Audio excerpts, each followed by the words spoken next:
بسم اللہ الرحمن الرحیم۔ السلام علیکم۔ خلفائے عباسیہ کے مشہور اور عظیم بادشاہ ہارون الرشید کے دور حکومت میں ایک دولت مند اور صاحب لیاقت تاجر تھا۔ اس کا انتقال ہو گیا۔ اس نے ایک لڑکا ابو الحسن چھوڑا۔ مال و دولت کی کمی نہ تھی۔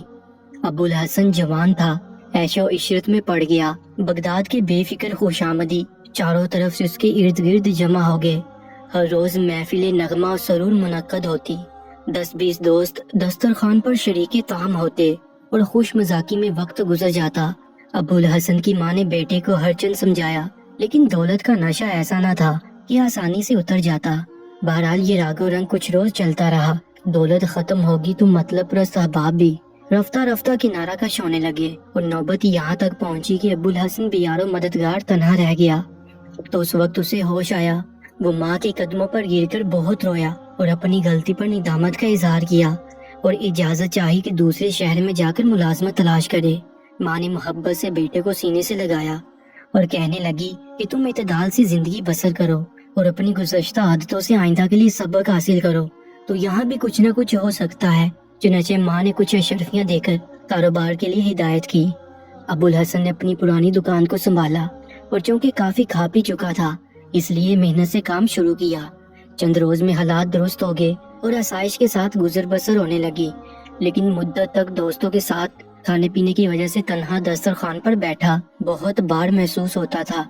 اس لیے ماں کے مشورے سے اس نے یہ معمول بنا لیا تھا کہ شام دجلہ کے پل پر یا کسی کاروان سرائے میں جاتا اور 1-2 معزز سوداگروں کو بطور مہمان اپنے گھر بلاتا، اعزاز و کرام سے رکھتا اور دوسرے روز رخصت کر دیتا۔ ایک روز کافی دیر ہو جانے کے بعد ابو الحسن کو موزوں مہمان نہ ملا۔ وہ کچھ مغموم خاطر دجلہ کے پل پر کھڑا تھا کہ چند تاجر آتے ہوئے نظر آئے۔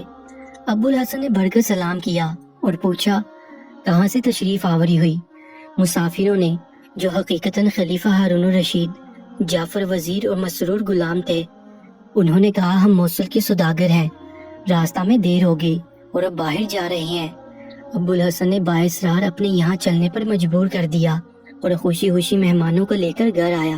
بڑے احترام سے تینوں کو مسند پہ بٹھایا، پھر غلام کو کھانے چننے کا حکم دیا۔ خلیفہ اور جعفر حیران تھے کہ آخر اس ساری کاروائی کا کیا مطلب ہے۔ آخر جعفر نے خلیفہ کے اشارے سے دریافت کیا کہ ہم آپ کی اس مہربانی اور نوازش کا سبب ضرور معلوم کرنا چاہتے ہیں، جو بلا کسی پہلی واقفیت کے آپ نے ہم پر کی۔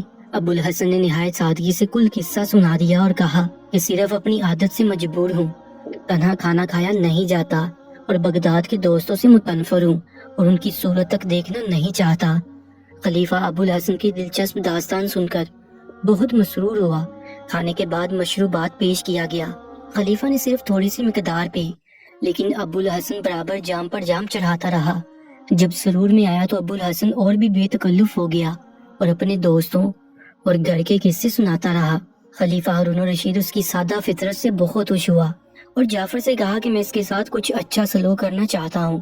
دوران گفتگو ابو الحسن نے نہایت لاپرواہی سے جواب دیا کہ خدا کا دیا ہوا میرے پاس سب کچھ ہے، آپ لوگوں کی میزبانی کا شرف حاصل کرنے میں میری مدد طلب کرنے کی نیت نہیں تھی۔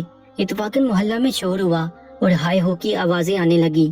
ابو الحسن نے آہ سرد بڑھ کر کہا اے کاش میں ایک دن خلیفہ بغداد ہو جاتا تو اس مسجد کے موذن اور اس کی ٹولی کو ایسی سزا دیتا کہ ان کا مزاج درست کر دیتا، اور اپنے مہمانوں کی طرف مخاطب ہو کر کہنے لگا آپ یہ شور سن رہے ہیں جو باہر ہو رہا ہے، غالباً موذن اور اس کی جماعت کے آدمی کسی شریف ملازم کو پریشان کر رہے ہیں۔ ان کی عادت ہے کہ راہ چلتے لوگوں کو تنگ کرتے ہیں، برقع پوش عورتوں سے غیر اخلاقی حرکت سے بھی نہیں چونکتے۔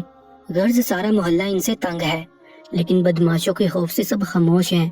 یہ کہہ کر ابو الحسن اٹھا اور معذرت کر کے قضائے حاجت کے لیے چلا گیا۔ خلیفہ نے جعفر سے کہا میں ابو الحسن کو خلیفہ بنا کر دیکھنا چاہتا ہوں کہ یہ کیا کرتا ہے۔ جعفر مسرور ہنسنے لگا اور عرض کیا کہ کیوں غریب کو آپ دیوانہ بناتے ہیں؟ خلیفہ نے کہا کہ نہیں، یہ تماشا میں ضرور دیکھوں گا اور پھر اس سے مناسب سلوک کروں گا۔ مسرور نے کسی تیز دوا کا عرق نکال کر شراب میں ملا دیا اور ابو الحسن کی واپسی کا انتظار کرنے لگا۔ اتنے میں وہ آ گیا۔ مسرور نے ایک جام بڑھ کر پیش کیا اور کہا یہ آپ کا جام صحت ہے، نوش فرمائیے۔ خوش دل ابو الحسن بے تکلف پی گیا۔ تھوڑی دیر میں دوا کا اثر شروع ہوا اور ابو الحسن وہیں آرام دہ تکیے پر سر رکھ کر گہری نیند سو گیا۔ خلیفہ کے حکم پر مسرور نے اس کو اٹھا کر کندھے پر رکھا اور خاموشی سے شاہی محل کی طرح روانہ ہو گئے۔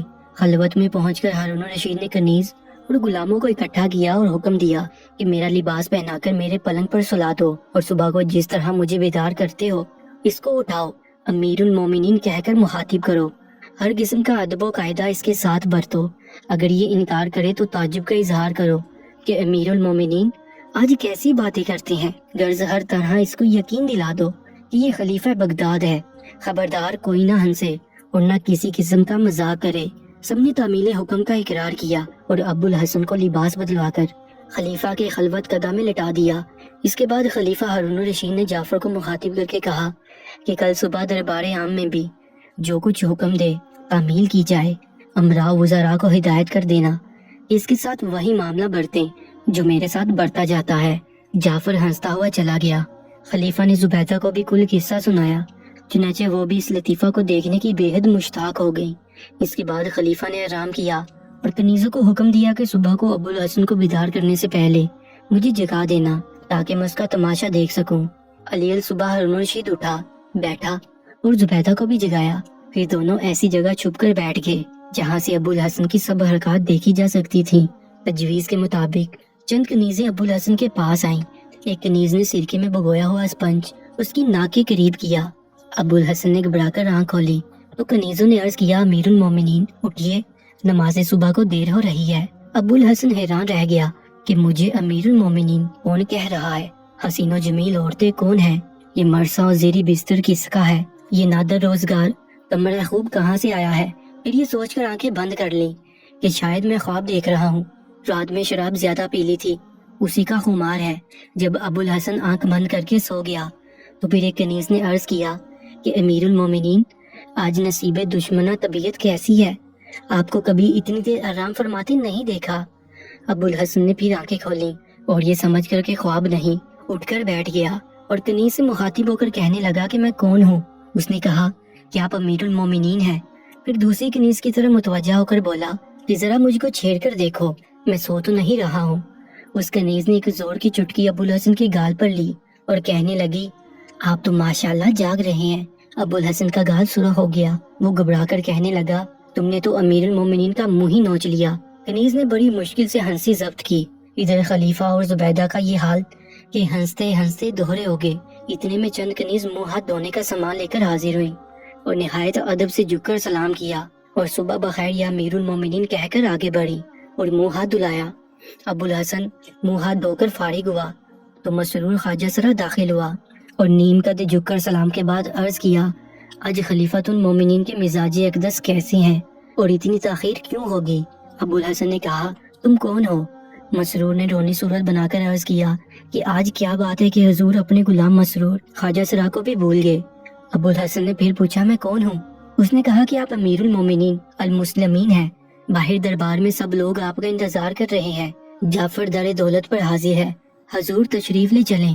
ابو الحسن نے دل میں خیال کیا کہ رات میں نے خلیفہ بننے کی تمنا کی تھی، غالباً وہ قبول دعا کا وقت تھا اور میں خلیفہ بغداد بن گیا۔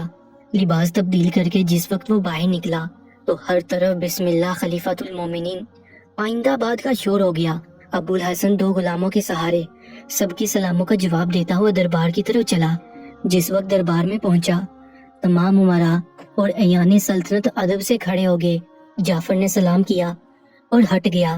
ابو الحسن تخت خلافت پر بیٹھ چکا تو سب اہل دربار بھی اپنی اپنی جگہ بیٹھ گئے۔ خلیفہ نے کچھ کاغذات متعلقہ امور پیش کیے۔ ابو الحسن نے کہا، ان کو رہنے دو، پہلے کوتوال شہر کو بلاؤ۔ چنانچہ کوتوال شہر حاضر ہوا۔ ابو الحسن نے حکم دیا کہ فلاں محلہ کی مسجد کے مؤذن اور ان کے حواریوں کو 100 کوڑے لگا کر بغداد سے نکال دو اور اعلان کرا دو کہ جو بدماش اہلیان کی پریشانی کا موجب ہوں گے ان کے ساتھ یہی سلوک کیا جائے گا۔ چنانچہ اسی وقت حکم کی تعمیل ہوئی۔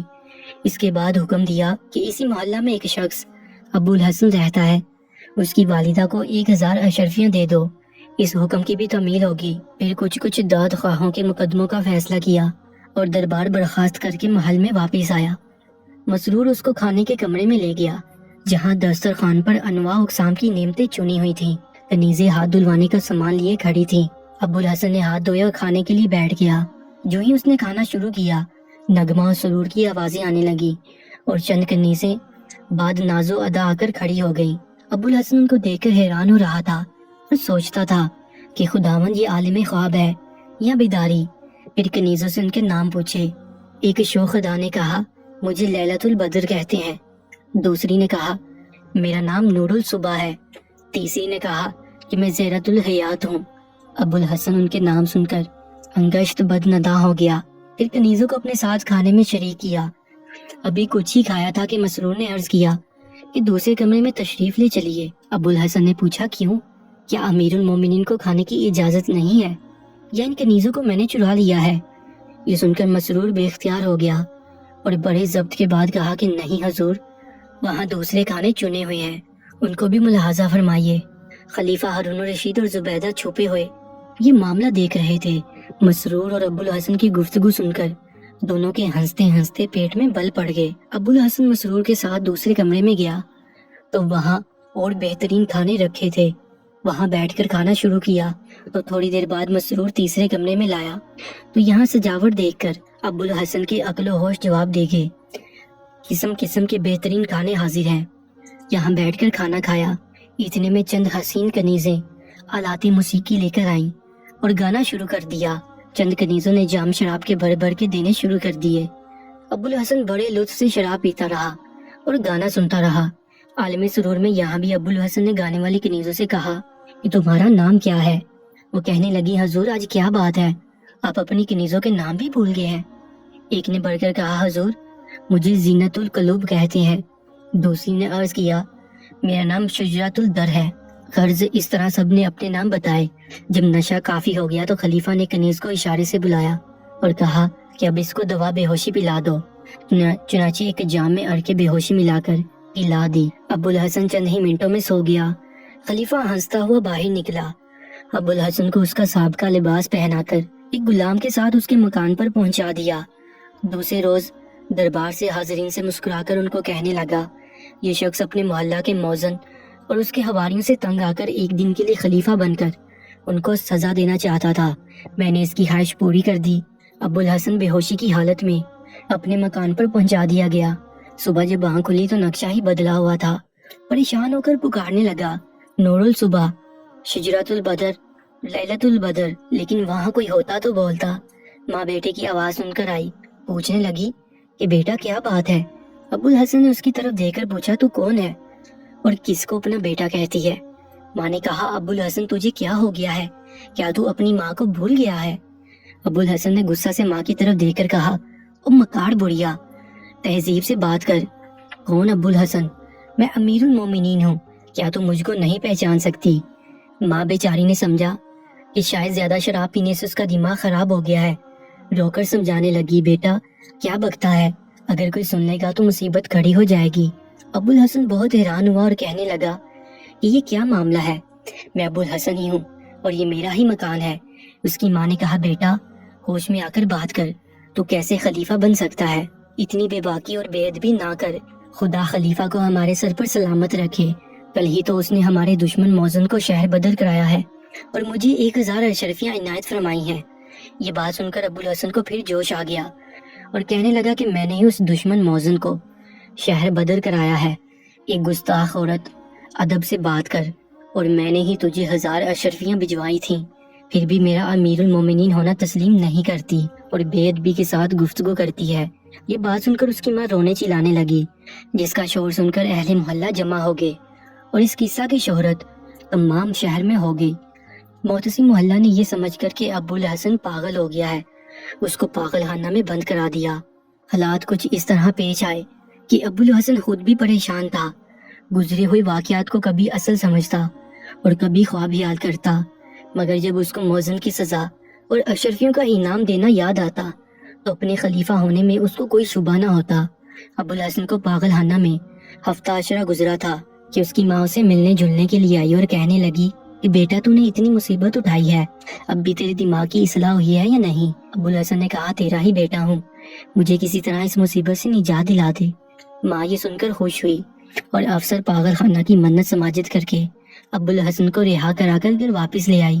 چند ہفتوں کے بعد وہ اپنی اصل حالت پر لوٹا اور خواب دور ہو گیا اور حسب معمول زندگی بسر کرنے لگا اور اپنی سابقہ عادت کے موافق کسی مسافر کو گھر لاتا، اپنے ساتھ کھانا کھلاتا اور اگلے روز صبح کو رخصت کر دیتا۔ ایک روز معمول کے مطابق وہ پل پر کسی مسافر کے انتظار میں تھا کہ اتفاقاً خلیفہ موصلی سوداگر کے بھیس میں آیا۔ ابوالحسن نے پہچان لیا اور اپنی داستانی مصیبت کو یاد کر کے حقارت کے ساتھ اس سوداگر کی طرف سے منہ پھیر لیا اور جی میں برا بلا کہا۔ اس نے اتفاق سے خلیفہ نے بھی اس کو پہچان لیا اور پرانے دوستوں کی طرح آواز دے کر اپنی طرف بلایا اور کہنے لگا کہ شاید تم اپنے اس عہد کی وجہ سے نہیں بولتے ہو کہ میں جس مہمان کو ایک دفعہ اپنے گھر لے جاؤں گا دوسری مرتبہ اس کی شکل نہ دیکھوں گا۔ لیکن ابوالحسن پھر بھی نہ بولا، لیکن خلیفہ بھی کہاں ٹلنے والا تھا، کسی نہ کسی طرح باتیں بنا کر اس کو منا ہی لیتا اور کہنے لگا کہ میری وجہ سے تمہیں کوئی تکلیف پہنچی ہے تو میں اس کی تلافی کے لیے تیار ہوں۔ غرض خلیفہ کی شیریں زبان سے ابوالحسن نرم ہو گیا اور وہ اپنے تمام واقعات جو اس پر گزرے تھے سنائے۔ خلیفہ کو اس کی داستان سن کر بہت ہنسی آئی۔ ابوالحسن سوداگر کی اس حرکت پر بہت معتجب ہوا اور کہنے لگا کہ آپ کو میری داستان پر اظہار افسوس کرنا چاہیے تھا، نہ کہ آپ الٹا مذاق اڑاتے ہیں۔ اگر یقین نہیں آتا تو دیکھو، میری پشت پر اب بھی کوڑوں کے نشان بھی ہیں۔ خلیفہ نے کہا میں اس کی تلافی کر دوں گا۔ اس قسم کی باتیں کرتے کراتے تمام لوگ ابوالحسن کے مکان پر پہنچ گئے اور نصف شب کے قریب کھانا وغیرہ کھانے سے فراغت کے بعد میں نوشی کا دور شروع ہوا۔ خلیفہ نے پھر عرق بے ہوشی ایک جام میں ملا کر ابوالحسن کو پلایا، جسے وہ بے تکلف پی گیا اور تھوڑی دیر میں بے ہوش ہو گیا۔ خلیفہ نے مسرور سے کہا اس کو محل میں پہنچا دو اور خود بھی محل میں چلا گیا۔ خلیفہ کے حکم سے ابوالحسن کو پھر وہی لباس پہنا کر اسی طرح لٹا دیا گیا۔ صبح کو کنیزوں نے اٹھایا اور عرض کیا کہ یا امیر المومنین اٹھیے، دیر ہو گئی۔ ابوالحسن نے آنکھ کھولی تو اپنے آپ کو پھر محل میں پایا۔ دل میں حیران ہوا کہ یہ کیا ماجرا ہے، پھر خود اپنے آپ سے مخاطب ہو کر کہنے لگا کہ آج پھر وہی پریشان خواب نظر آیا۔ خدا را رحم کرے، پہلی مرتبہ تو پاگل خانے میں بند ہوا، کوڑے کھائے، اب کی مرتبہ کیا ہوتا ہے کہ یہ موصلی سوداگر شیطان ہے یا جادوگر۔ جب سے کمبخت سے ملاقات ہوئی میں اپنے آپ کو خدا جانے کیا پاتا ہوں۔ کچھ دیر کے بعد پھر ایک کنیز نے عرض کیا امیر المومنین اٹھیے۔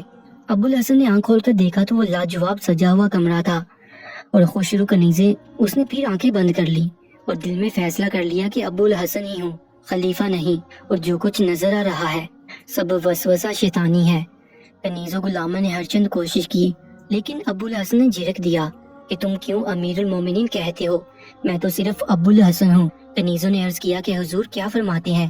ہاں، ایسا برا خواب کہ اس کی پاداش میں اب تک کمر پر کوڑوں کے نشانات ہیں۔ کنیزوں نے ہزاروں دعائیں دے کر عرض کیا معلوم نہیں، عجب کیسی گفتگو کر رہے ہیں، کل سے اب تک آپ کہیں باہر بھی نہیں گئے، پھر خدا جانے کیا فرما رہے ہیں۔ خواجہ سراؤں نے دستہ بدستہ عرض کیا کہ حضور انہیں تو خود تصدیق ہو جائے گی کہ جو کچھ غلام عرض کر رہے ہیں صحیح ہے۔ اتنے میں اور کنیزیں آ گئیں اور صبح کے دعائیا گیت بجانے شروع کیے، پھر گانا شروع کیا اور پھر محفل رقص و سرور گرم ہوئی۔ ابوالحسن جوش میں مخمل بستر سے اٹھا اور کھڑا ہو کر خود بھی ناچنے لگا۔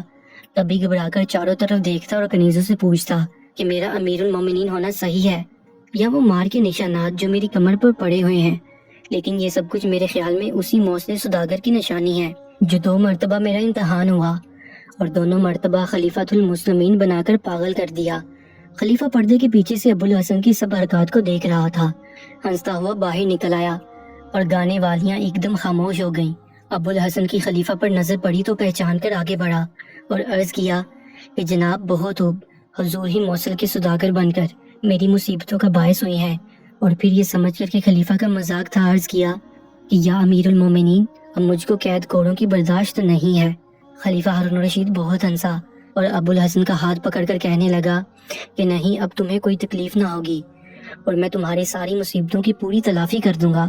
بتاؤ تم کیا چاہتے ہو؟ ابوالحسن نے ہاتھ باندھ کر عرض کیا کہ آپ کی تفریح تباہ میں جو پریشانی میں نے اٹھائی ہے اس کو میں ہی جانتا ہوں، اور اب اس کے بدلے میں یہ چاہتا ہوں کہ آپ مجھے اپنے قدموں سے جدا نہ کریں۔ خلیفہ ہارون الرشید نے اس کی یہ درخواست منظور کر لی اور اپنے مصاحبوں میں نام لکھ دیا اور محل شاہی کے قریب ایک موزوں جگہ رہائش کے لیے بخش دی۔ ابوالحسن کو 1000 اشرفی اسی وقت عنایت فرمائی اور پھر ایک مستقبل وظیفہ مقرر کر دیا۔ اشرفیوں کی تھیلی لے کر ابوالحسن گھر پہنچا اور ماں کو سارا قصہ سنایا۔ ماں بہت خوش ہوئی۔ پھر ابو الحسن اپنی ماں کے ساتھ خلیفہ کے عطا کیے ہوئے مکان میں آ گیا۔ ابو الحسن دربار میں حاضر ہوتا اور اپنی دلچسپ باتوں سے خلیفہ کو خوش کرتا۔ ایک روز خلیفہ نے زبیدہ سے کہا کہ ابو الحسن محل میں رہتا ہے تو اس کی توجہ نزہۃ الرواح کنیز کی طرف زیادہ رہتی ہے، اور جہاں تک میں نے اندازہ کیا ہے نزہۃ الرواح بھی ابو الحسن کی طرف راغب ہے۔ اگر تمہاری رائے ہو تو ان دونوں کا نکاح کر دیا جائے۔ زبیدہ نے کہا کہ امیر المومنین، میرا بھی یہی خیال ہے اور چاہتی ہوں کہ ان دونوں کا عقد کر دیا جائے تو اچھا ہے۔ چنانچہ دوسرے روز خلیفہ نے ابو الحسن کو بلا کر نزہۃ الرواح سے نکاح کر دیا۔ ابو الحسن کو خلیفہ نے اور نزہۃ الرواح کو ملکہ زبیدہ نے بہت کچھ عطا فرمایا اور دونوں خوش خوش گھر چلے گئے۔ مدت تک دونوں خوب عیش و عشرت کی زندگی بسر کرتے رہے۔ دونوں میاں بیوی بے حد فضول خرچ تھے۔ چنانچہ چند ماہ میں دونوں نے مل کر سب مال و زر اڑا دیا اور خالی ہاتھ رہ گئے۔ جب تنگی بہت بڑی تو ابو الحسن اور نزہۃ الرواح نے آپس میں مشورہ کیا۔ اس کے بعد ابو الحسن نے نزہۃ الرواح کو ایک سفید چادر اڑا کر لٹا دیا اور تاکید کی کہ کسی کے سامنے بالکل حرکت نہ کرنا۔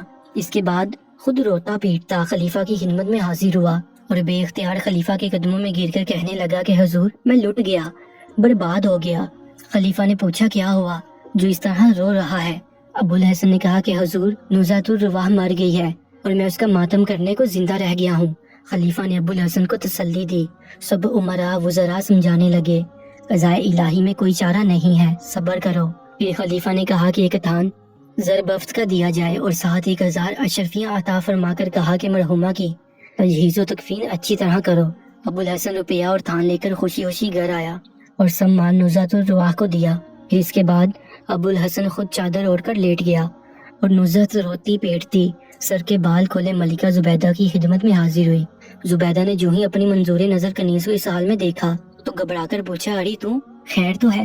نزہۃ الرواح نے رو کر عرض کیا کہ لونڈی کہیں کی نہیں رہی۔ ملکہ نے پوچھا کیا ہوا؟ وہ بولی، حضور کا غلام مر گیا اور مجھے بھی یار و مددگار چھوڑ گیا۔ ملکہ زبیدہ اس کو آبدیتا دے کر حیران ہو گئی اور ہم جولی کنیزیں رونے لگی۔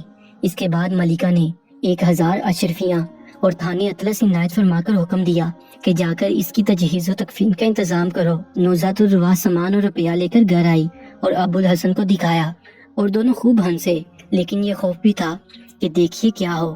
خلیفہ دربار سے فارغ ہو کر محل میں تشریف لائے تو زبیدہ نے کہا، آج مجھے ابو الحسن کے انتقال کا بہت افسوس ہوا، آپ کے دربار میں بہت ہی پسندیدہ ظرف تھا۔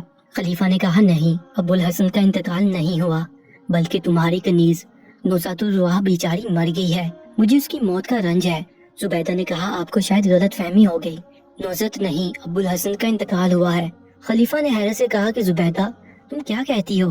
ابو الحسن ابھی دربار میں روتا ہوا میرے پاس آیا تھا اور کہا تھا کہ نزہت کا انتقال ہو گیا ہے، چنانچہ میں نے اسے سامان کفن کے لیے ایک تھان زربفت کا اور 1000 اشرفیاں دی ہیں۔ زبیدہ نے کہا، میں کیا عرض کروں، میری کنیزیں موجود ہیں، آپ ان سے دریافت کر لیجئے۔ کہ نزہۃ الرواح بحالی زار آئی اور رو کر کہنے لگی کہ ابو الحسن کا انتقال ہو گیا ہے۔ میں نے اس کو تسلی دی اور ایک اطلس تھان اور 1000 اشرفیاں مراسم پورے کرنے کے لیے دیے۔ خلیفہ اور زبیدہ دونوں اپنی ضد پر اڑے رہے اور نوبت شرط پر پہنچی۔